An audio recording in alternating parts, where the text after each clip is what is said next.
What's up, my Yu-Gi Bros? I'm your host, the one, the only, the RJB0. Welcome to Yu-Gi-Oh! And Business Casual. So, I have had a lot of requests coming in for me to profile the Qliphort deck that I went undefeated with at my last locals. There's nothing incredibly special to it, but its ratios are a little different from what people have been running recently, and I don't run Emptiness. The reason why I don't run Emptiness is because Nick Gibson stole my Emptinesses. Actually, he sold his Emptinesses, which I was borrowing, but I left my Emptinesses at his house, so he gave me back. Anyway, the point being I didn't have Emptiness last week, so I decided to make a Qliphort deck without Emptiness, and I ended up going undefeated with it. So let's get down to the profile. We start off with the obligatory Triple Scout, or 3 Carrier, and 3 Helix. I'm running 3 Helix because it's really good in the Rogue matchups, and it is better tribute fodder for my special card than Disc is, so I'm only running 2 Disc. A lot of people are running 3, and that's because they want to be able to use Disc a lot in order to form OTKs, but I decided that instead of having 3 Disc and 2 Helix, I would have 3 Helix and 2 Disc, so I would have more good tribute fodder for the real focus of this deck, which is this guy. I love Towers. It's got a really bad BA matchup, but I'm going to be facing the BA matchup less at locals than at a competitive event, and so I figured I would run it because this is the rogue killer, so to speak. If you're playing Qliphorts at locals, Towers is really the way to go, because a lot of people at locals, if they see Towers, then they will scoop automatically. And it's really easy to make in this version of the deck. Then I run 2 Odd Eyes and 2 Tramplings because they are both fairly essential to getting the combos going, to getting more combo pieces, and to making sure that you can get Towers on the board early game. That's it for the monsters. Let's move on to the spells. We start off with the 3 Summoner's Art and 3 Sacrifice. Then we have 3 Pot of Duality and 3 Upstart Goblin. I essentially run 25 cards in this deck because of the amount of searching. I run the 3 Duality instead of just 2 because I want to ensure that I get Scout early game. It does conflict a little bit with the Tramplings, but I am fairly unlikely to get Tramplings in my opening hand unless I do use the Duality, which allows me to dig further into my deck. And so, it's most likely that I'm going to have an Odd Eyes in my hand in the opening turn, so it isn't likely to conflict with Tramplings that much. Besides, I don't really have a whole lot of combos I want to make with Tramplings during turn 1. Then we have 3 MST and 2 Nightbeam. Nightbeam is good in the Shadow and BA matchups. It is alright in the Mirror match, but not amazing, so I usually side it out game 2, and it's really good in the Rogue matchups that are going to be depending on their MSTs to get rid of my Scout. So this deck is really focused on the matchups that I'm going to have at locals.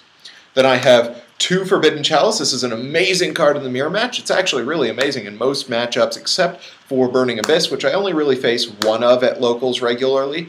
So I really like this card. It allows me to boost up my monsters, which also, if you do them during your turn, prevents your opponent from using Virgil on them if, say, you have a Disc on the board. It's just a really amazing card in the matchups I'm going to be seeing the most, which are Qliphort and Shadow. And then finally, for the spell cards, we have 1 Book of Moon. Book of Moon is amazing in the Mirror match, and it's also amazing in the Burning Abyss matchup, and it's really good in Rogue. And then finally, our 4 traps. We only own 4 traps. 2 Qliphort, or Climate Change, and 2 Skill Drain. Once again, I'm not running Emptiness because I didn't have them at this locals. Also, I really like having 2 Climate Change. 2 Climate Change has been really good for me, and the reason is because in most matchups, you want to see Scout more often than your opponent sees their outs for Scout. And in the main deck, if you have 2 Climate Change in the main deck, that almost ensures that it's going to be true. And in the Mirror match, it's really amazing because you are more likely to be able to get rid of all of your opponent's Scouts than they are to be able to get rid of yours. And it just makes it easier for you to open with backups for Scout.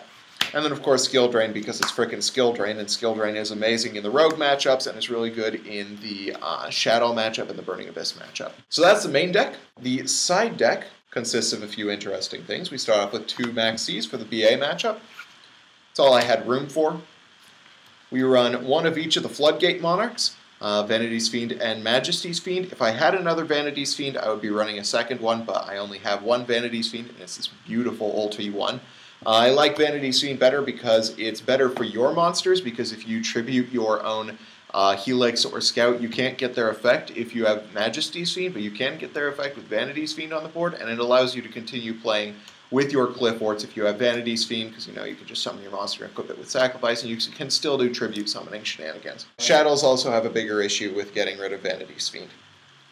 Then we also have, for the spell cards, 3 the Monarch Stormforth for the Shadow matchup, for the BA matchup, and for the Mirror match. I don't run them in the main deck because, honestly, in most matchups they aren't that useful, except for those ones, and so I'm only citing them because they're just kind of a dead card. They don't really advance your game state much, but in Game 2 and 3 they can be really useful depending on the matchup, and they just aren't as good in the Rogue matchups. And then we have 2 Spell Shattering Arrow for the Mirror, 3 Shadow Imprisoning Mirror for Shadow and BA, 2 Dust Tornado for the Mirror and for BA, and 1 Bottomless for the Mirror and for Rogue matchups.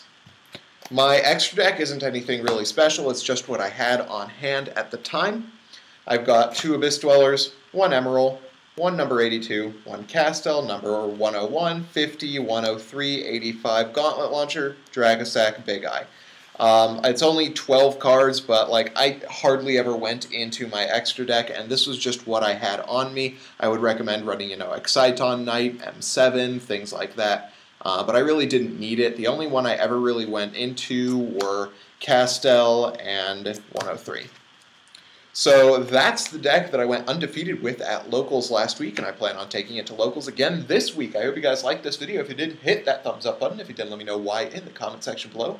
Of course, subscribe for decks, discussion, analysis, and general Yu-Gi-Oh! Shenanigans. Thank you guys for watching. I'm your host, the one, the only, the RJB0, and I got a jet. See you guys.